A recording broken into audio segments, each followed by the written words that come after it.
होता है। और भारत वात प्रकृति का देश है। देशों की प्रकृति होती है वात प्रकृति, क्योंकि गर्मी है, ज्यादा इलाके में गर्मी है, वात प्रकृति का देश है, रुक्ष देश है। चेन्नई जैसे 2, 4, 10 बड़े शहरों को छोड़ दो जो समुद्र के किनारे, बाकी देश रुक्ष है। रुक्ष माने सूखी हवा चलती है, तो रुक्ष है तो वात ही होगा। तो वात प्रकृति का देश है, इसलिए दौड़ना तो यहां बिल्कुल निषिद्ध है। दौड़ना तो नहीं, रनिंग तो बिल्कुल नहीं, वो ट्रेडमिल पे दौड़े वो भी नहीं, एक्सरसाइजर लाके उस पे भी दौड़े बिल्कुल नहीं। वो कहते हैं कि ऐसे व्यायाम जो स्लो हैं, जिनमें वायु ना बढ़े, तो सबसे अच्छा उन्होंने बताया सूर्य नमस्कार आपके लिए। अब आप चाहे आसन के रूप में माने या उसको व्यायाम के रूप में माने, तो सूर्य नमस्कार आपके लिए सबसे अच्छा है। तो आप सीख लें सूर्य नमस्कार, किसी ने सीखा है वो दूसरे को सिखा दे, नहीं तो इस पर अलग से एक आप सेशन कर सकते हैं सूर्य नमस्कार। दूसरे कुछ व्यायाम है आपको, तो वो व्यायाम में छोटे छोटे स्तर पर दंड बैठक, छोटे छोटे स्तर, ज्यादा लंबी नहीं, छोटी दंड बैठक है। और छोटे छोटे स्तर के कोई भी व्यायाम जिसमें बहुत तेजी से पसीना ना निकले, सीधी सी बात, घर में हो तो बहुत अच्छा। अब वैसे माताओं को तो वाघभट्ट जी कहते हैं कि व्यायाम की अतिरिक्त जरूरत ही नहीं है। अगर वो रसोई घर के भोजन में लगी हैं तो बहुत सारे व्यायाम आपके वहीं हो रहे हैं। जैसे चक्की चला रहे हैं तो बहुत अच्छा है, सिलबट्टे पे चटनी बना रहे हैं तो बहुत अच्छा है। आप कहेंगे हम करते नहीं है, मैं प्रेरणा दे रहा हूं, करने लगे आप। मिक्सी का उपयोग कम करें, सिलबट्टे का ज्यादा करें, चक्की का उपयोग ज्यादा करें, मिक्सी का उपयोग कम करें, बाजार में जो इलेक्ट्रिक चक्की है उसका उपयोग कम करें। वो मैं पहले भी बोल चुका था, अभी भी बोल रहा हूं कि आप चक्की को चला के आटा पीसेंगे, उसकी क्वालिटी बहुत बेहतरीन होने ही वाली है, क्योंकि इसमें घर्षण कम है। और घर्षण कम है ना, तो अनाज धीरे धीरे पिसेगा, और अनाज धीरे पिसेगा तो टेम्परेचर नहीं बढ़ेगा। और वात वाले देश में टेम्परेचर बढ़ना नहीं किसी भी चीज का। और आप इलेक्ट्रिक चक्की में पिसवाएंगे ना, बहुत तेज घर्षण है, तो अनाज में नाश हो जाएगा, पौष्टिकता कम होने ही वाली है। तो हाथ की चक्की का खा के देख लीजिए एक रोटी, और ये बिजली वाली चक्की का खा के देख लीजिए एक रोटी, एक ही मिनट में अंतर पता चल जाए। तो अगर आप करें तो अच्छा है। फिर आप कहेंगे जी चक्की मिलती नहीं। मैंने चेन्नई में देखा 2 लोगों को जो चक्की बना के देंगे, आप अगर उनको ऑर्डर दें तो। पत्थर वाले लोग यहां हैं, मैं 6 दिन से यहां घूम रहा हूं, सड़क पर दिखाई दिए, तो सिलबट्टा तो है उनके पास, चक्की नहीं है। क्यों नहीं है? वो कहते हैं कोई लेता नहीं तो क्या बनाए, आप लेंगे तो बनाएंगे। 2-4 बना हुआ है तो वो भी। और आपको कहीं ना मिले तो जरूर मुझे करें फोन, तो हम कुछ ट्रक भर भरा के राजस्थान से, गुजरात से भिजवाएंगे आपके पास। ट्रक भर के ही भेजेंगे तभी सस्ती पड़ेगी, 1-2 आएगी तो मुश्किल हो जाएगी। और आप अगर राजस्थान जाते हैं या गुजरात जाते हैं तो एक आध चक्की तो साथ में भी ला सकते हैं ना। AC 3 टायर में आप 60 किलो तक वजन ला सकते हैं, AC 2 में 100 किलो तक ला सकते हैं, और स्लीपर क्लास में 40 किलो तो ला ही सकते हैं कंफर्म टिकट पे। तो चक्की तो 20 किलो से ज्यादा होती ही नहीं है।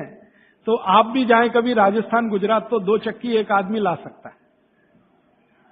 तो आप लाएंगे चक्कियां तो क्या होने वाला है, वो जो बनाने वाले कारीगर बैठे हैं पत्थर वाले, उनका कुछ रोजगार तो बढ़े, कुछ रोजी रोटी चले, जो अभी धीरे धीरे बंद हो रही है।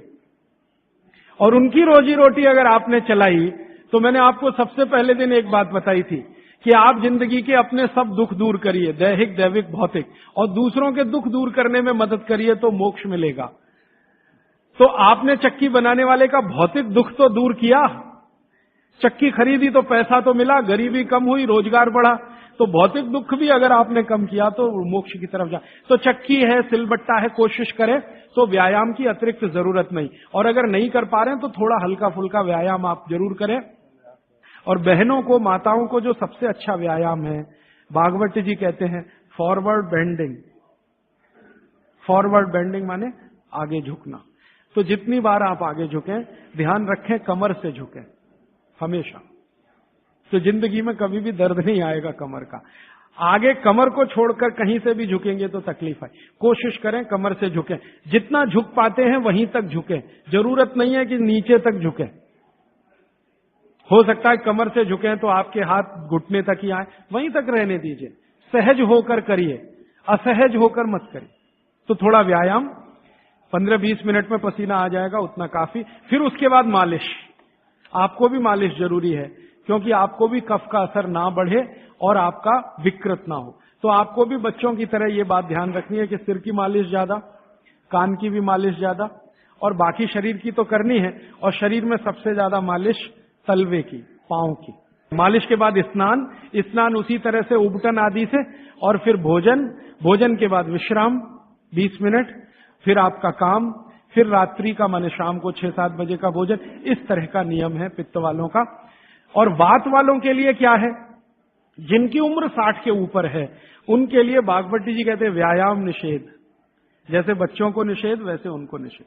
उनके लिए मालिश बहुत जरूरी, जैसे बच्चों की वैसे वात वालों की। माने बुजुर्ग लोगों को मालिश बहुत जरूरी है, व्यायाम से भी ज्यादा। और मालिश करते समय ध्यान रखना है, सिर तलवे 2 चीज है, और कान भी। तो मालिश आप करें, व्यायाम करें तो बहुत ही हल्का फुल्का करें। लेकिन ये नियम बागवती जी ने नहीं बताया कि आप व्यायाम तब तक करें जब तक बगल में पसीना ना आए, क्योंकि एक उम्र के बाद पसीना बहुत कम हो जाता है। तो हो सकता है 1 घंटे तक भी ना आए और आप करते रहे। ये पित्त और कफ वालों के लिए है, सिर्फ वात वालों के लिए। तो वात वाले तो जीवन में जितने आराम से रह सकें। वैसे तो वात वालों के लिए बागवती जी कहते हैं कि उनको तो एक ही काम है, वो है दिशा निर्देश।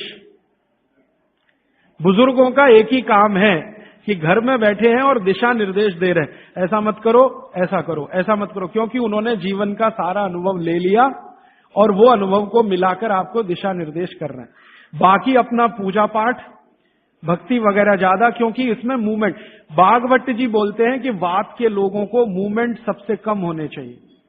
तो ज्यादा भाग दौड़ नहीं, ज्यादा इधर उधर नहीं, आराम से सहजता से जितना होता है अपने शरीर को बचाते हुए उतना। तो मैंने कोशिश की कि आपको 1-1.25 घंटे में तीनों प्रकृति के लोगों की दिनचर्या बता सकूं। अब 30 तारीख को मैं थोड़ा कंक्लूड करूंगा तो कुछ बातें इसमें आ जाएंगी। अभी मेरा आपको विनम्र निवेदन है कि आप चाहें तो प्रश्न पूछें, लेकिन निवेदन दूसरा है कि जब तक प्रश्न का सत्र चले 10-15 मिनट कोई ना उठे, क्योंकि हो सकता है कि किसी ने जो प्रश्न पूछा वो आपके लिए भी बहुत काम का हो। मेरे पास एक स्लिप आ गई है, लिख के जरा इसको मैं बता दूं। मनुष्य के मूत्र का महत्व क्या? ये प्रश्न है। कल मैंने गोमूत्र का महत्व बताया था ना, तो मनुष्य के मूत्र का महत्व क्या? मनुष्य का मूत्र भी औषधि के रूप में काम आता है, और भागवत चिकित्सा में उसके लिए 2 सूत्र हैं। उन सूत्रों के अनुसार आप मनुष्य मूत्र पी सकते हैं, माने अपना स्वयं का मूत्र पी सकते हैं। लेकिन उसकी एक कंडीशन है। कंडीशन यह है कि आप संपूर्ण शाकाहारी होने चाहिए। संपूर्ण शाकाहारी माने मांस ना खाएं, मदिरा ना पिए, और आप ये जो है अंडे वंडा ना खाएं, तो आप अपना स्वयं का मूत्र भी उपयोग में ले सकते हैं। आपका जो मूत्र है और गाय का मूत्र है, फिर आपके मन में प्रश्न आएगा दोनों में क्या? तो भागवती जी ने बहुत स्पष्ट कहा, हमेशा गाय का मूत्र मनुष्य मूत्र से अच्छा। अगर गाय का मूत्र आसानी से उपलब्ध है तो वो पिए, नहीं उपलब्ध है तो आप स्वयं का मूत्र भी पी सकते हैं। अब स्वयं के मूत्र में वो कहते हैं कि सवेरे सवेरे जब सोकर उठें और पहला मूत्र हो वही उपयोगी है, बाकी दिन भर का नहीं। उठें और पहला मूत्र, और पहले मूत्र को भी कलेक्ट करने की विधि उन्होंने बताई है। वो विधि क्या है कि आप मूत्र करना शुरू करें तो पहला थोड़ा छोड़ें, शुरू का 2, 4, 5 मिलीलीटर 10 मिलीलीटर तक छोड़ें, और अंत का बिल्कुल छोड़ें, बीच वाला यही आप पी सकते हैं। तो आप बोलेंगे किस किस बीमारी में काम आएगा? कम से कम आपका स्वयं मूत्र 100 से 103 बीमारियों में काम आएगा। वात की बीमारियां और कफ की बीमारियों में बहुत काम आएगा, पित्त की बीमारियों में भी काम आता, थोड़ा कम आएगा। और उसके साथ आयुर्वेद की कुछ औषधियों का अगर कॉम्बिनेशन करें तो वो बहुत ही अच्छा है। अभी इतना ही कहता हूं, अगर विस्तार से सुनना हो तो फिर कोई एक्स्ट्रा सेशन हम करें तो अच्छा होगा।